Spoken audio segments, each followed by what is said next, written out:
నా పేరు స్వప్నమ్మ, నేను గౌరవపల్లి నివసిస్తున్నామా. గతంలో మేము కొన్ని సంవత్సరాల నుంచి మేము KVM mollies alias జలాహర్ Mohan Rao దగ్గర మేము బతికి జీవించేదన్నమ్మ.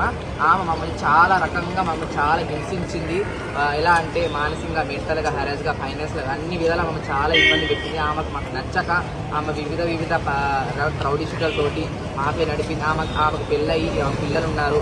అలాగే ఆమె ఒక మాఫియా నడిపింది. ఆమె కింద 10 మంది ఒక 25 మెంబర్స్ దాకా వాళ్ళు ఒక గ్యాంగ్ని మెయింటైన్ చేసుకుంటా మా మీదే హింసించిందమ్మా చాలా. గతంలో ఆమె నెల కింద డిమాండ్ చేసుకుంటా, రోజు మీద సంపాదించుకుంటా మమ్మల్ని సెక్స్ ప్రాస్టిట్యూట్ వర్క్ చేయించిందమ్మా. మేము సంపాదించే డబ్బులన్నీ ఆమె తీసుకుంది. తీసుకోవడంతో మాకు ఇలా చిత్రించబడంతో మేము అక్కడి నుంచి బయటకు వచ్చేసామమ్మా. తిరిగి మేము బయటకు వచ్చిన బతుకుతున్నాం అని చెప్పి మా మీద వివిధ ప్రాంతాల్లో పిఎస్లో మా మీద కేసులు వేయడం జరిగింది. అలాగే కేసుతో పాటు తప్పుల కేసులను వేశారు. ఇంకోటి కేసులు తీసుకోకపోతే పోలీసులకు ప్రెజర్ పెట్టుకుంటూ లేని వాళ్ళకి కేసులతో క్యాచప్ అయ్యి చాలా చిత్రించి పెట్టింది. దాంతో చాలా మంది నాతో పాటు జీవించిన మా సోదరులు అందరూ హింసించబడ్డారమ్మా. అలా అని చెప్పేసి మేము ఎలా అంటే మేము బోరబండ నివసిస్తూ బోరబండలో, మాదాపూర్లో, కల్లాపూర్లో, గచ్చిబోల్లో, నార్సింగ్లో ఇవన్నీ చుట్టుపక్కల ఉన్న ప్రాంతాల్లో పిఎస్లో మాకు వివిధ టార్చర్లో పిఎస్లో కంప్లైంట్ ఇచ్చడం జరిగింది.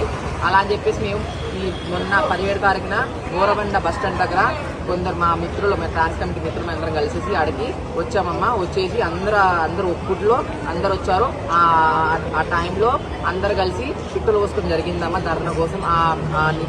కొట్లాట్లో ధర్నాలో నిప్పు అంటుకోవడం జరిగింది. జరగంలో పలానా 8-9 మంది అంటుకుని హాస్పిటల్కి తరలించామమ్మా. మేము మంచి హాస్పిటల్ తీసుకెళ్ళాము. అక్కడ మా ట్రాన్స్ కమిటీ అని చెప్పి అనుకుని మమ్మల్ని ఎవరిని అలో చేయలేరు. మేము వెంటనే గాంధీ హాస్పిటల్కి వచ్చాము. గాంధీ హాస్పిటల్కి వచ్చేసి ఇక్కడ జాయిన్ చేశాము. ఆల్రెడీ అఫ్సాన్ అని చెప్పేసి తను ఒక ట్రాన్స్ ఉమెన్, ఆల్రెడీ ఇప్పుడు తను చనిపోయింది. మార్నింగ్ 4 చనిపోయింది. ఇంకా చాలా క్రిటికల్గా ఇంకా 5 మెంబర్స్ ఉన్నారండి. వాళ్ళు ఎప్పుడు ఎలా ఉంది సిచ్యువేషన్ చెప్పలేని సిచ్యువేషన్ అని చెప్పి డాక్టర్స్ అంటున్నారు.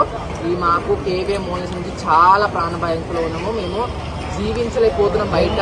ఆమె చేసే అరాచాలు, ఆమె చేసే ఏమంటారు హింసకి మేము తట్టుకోలేకపోతున్నామండి. ఆ చేసిన బయటకు చేసినాం. అందరూ కలిసి వీడియోస్ అన్ని షేర్ చేసుకోవాలని చెప్పి మాకు న్యాయం కలని మేము కోరుకుంటున్నాం. అలాగే ప్రభుత్వం, మన కాంగ్రెస్ ప్రభుత్వం, మన సీఎం గారు కూడా ఈ వీడియోస్ షేర్ చేసుకోవాలని చెప్పి కూడా మేము ఉన్న ప్రాంతాల ఎమ్మెల్యే, కార్పొరేట్స్ అందరూ కదిలి రావాలని చెప్పి కోరుకుంటున్నాం.